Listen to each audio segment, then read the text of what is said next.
What is up, my fellow guitar players? I'm your instructor Miles, and today we're going to be talking about beautiful guitar chords. And of course, beautiful is a very subjective term, and I really did try to use some chords that I think are generally considered beautiful, and also chords that are relatively applicable, like there's nothing super weird in here. So anyways, there's a link in the description below and it has the chord diagrams, but let's dive in. And so our first chord shape is A major 7. And in order to play an A major 7, well, it sounds like this. And all you got to do is you want to, it's similar to your A shape, just your open A.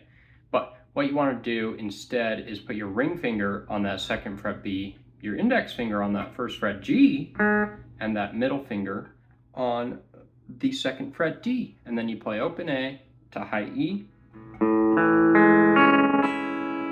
and you get A major 7. And this sounds good in an A major scale chord progression. It also sounds good in an E major progression. So in an A major progression, you'd have like A major 7 and D major 7. Or an E major progression, you could have E major and A major 7. So that's our first chord, is A major 7. And then our next chord is C add 9. And you're probably familiar with C add 9.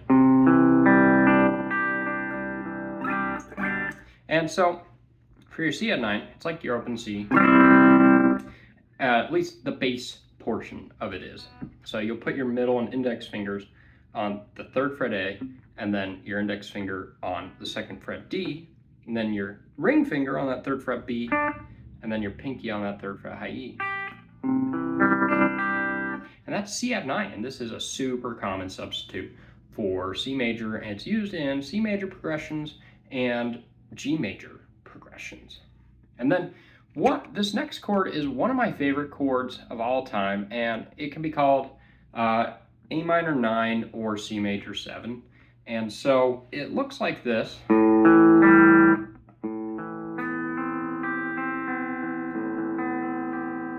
And what we're doing there is, imagine your power chord shapes, right? And so like your power chord shape just uses your first and third finger. So you'd place your first and third fingers at first fret B, and your third finger at the third fret high E. And then your pinky on that fourth fret G, and your middle finger on the second fret D. And then you play open A. And if you play without the open A, you can look at it as a C major 7. But with the open A, it's more of an A minor 9 chord. And it sounds great in the key of E minor.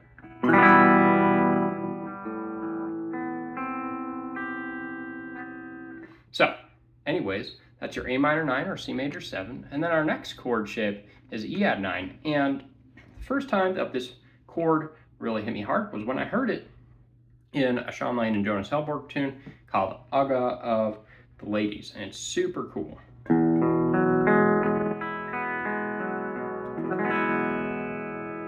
And what you're doing there is you're playing this power chord shape at the second fret of the A string, but you're going to use your middle and pinky fingers. So you'll play second fret A with your middle finger, fourth fret D with your pinky, and the first fret G with your first finger.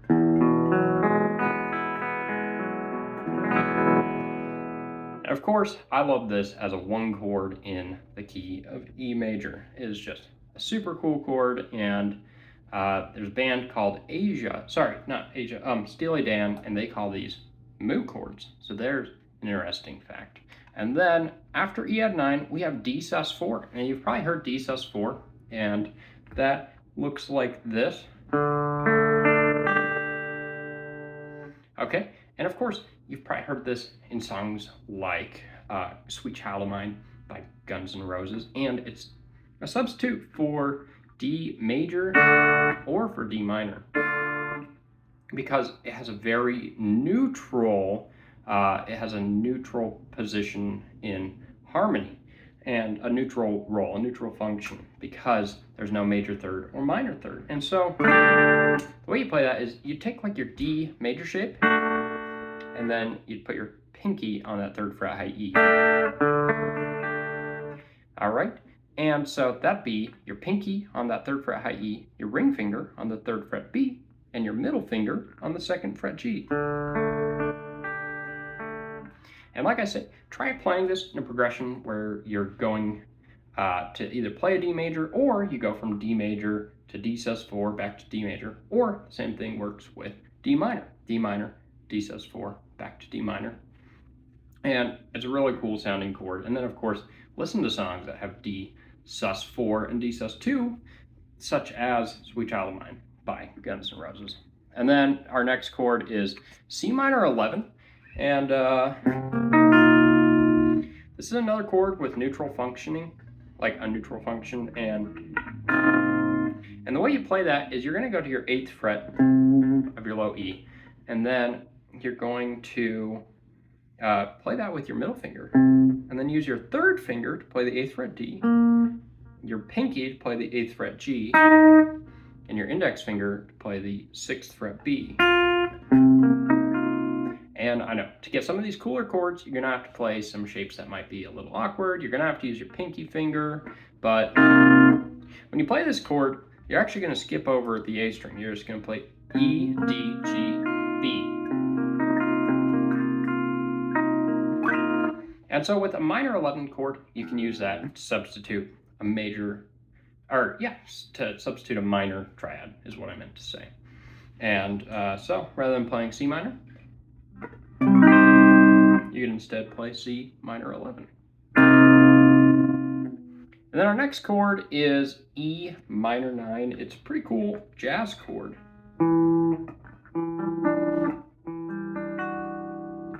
So this is a pretty popular position for E minor 9. And the way you play that is you'll put your pinky on that 7th fret B, your ring finger on the 7th fret G, your index finger on the 5th fret D, and your middle finger on the 7th fret A. And that gives you E minor 9. And you want to remember this shape because it'll kind of come in handy for our next chord, E major 9. But of course, you can use E minor 9 in the key of E minor, or really you could use it as the 4 chord in B minor as well, key of B minor. And then for our E major 9, we'll play this. And the way that E minor 9 works is you'll use your middle and index fingers to play 7 of A and 6 of D. And then you'll use your pinky to play 8 of G and your ring finger to play 7 of B.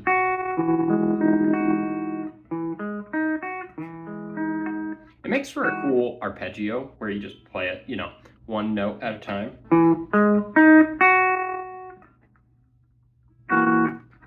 And I would definitely suggest using that in the key of E major as a 1 chord. Or, you know, it's great as like a chord that you resolve on, like in a 2-5-1. And so that would give you.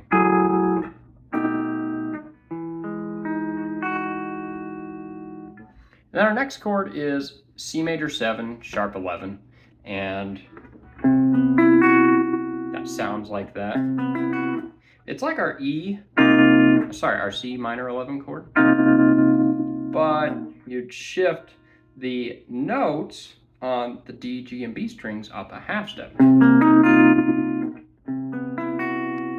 that gives you C major 7, sharp 11. And this pretty much exclusively is used as a 4 chord in any major key. So, of course, the 4 for C would be in the key of G major. So you'd go G, C major 7, sharp 11.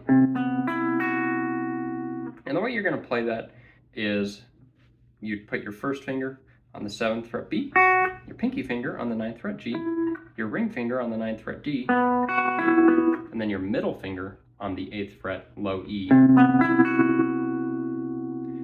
Okay, and then our 10th chord, which is one of the coolest bar chords ever, is the C major 13 chord. And if you're not a fan of bar chords, then we can simplify this, but I'll play the full chord first.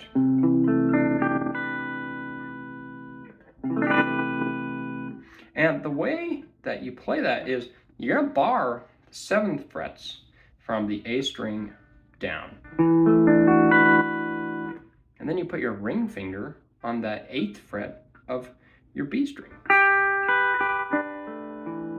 And then your middle finger goes on the 8th fret of the low E, giving you this. I mean, that one is tough for me, so I don't blame you if it's tough for you too. But if you want to simplify it, you don't need to use that bass note. You could just play the bottom 5 strings. That makes it a lot easier, in my opinion. So, anyways, now that you've learned all 10 of these chords, you just gotta start putting them into practice, you know? Practice them with backing tracks, practice using these chords as substitutes. Look at where you could incorporate these inside of a chord progression. And of course, using the link below, you can look at all the chord diagrams, which will help you out a lot. And thanks for watching. If you found any value in this, subscribe. Let me know in the comments below as well what your favorite beautiful guitar chord is. And I'll catch you in the next video. Thanks so much for watching.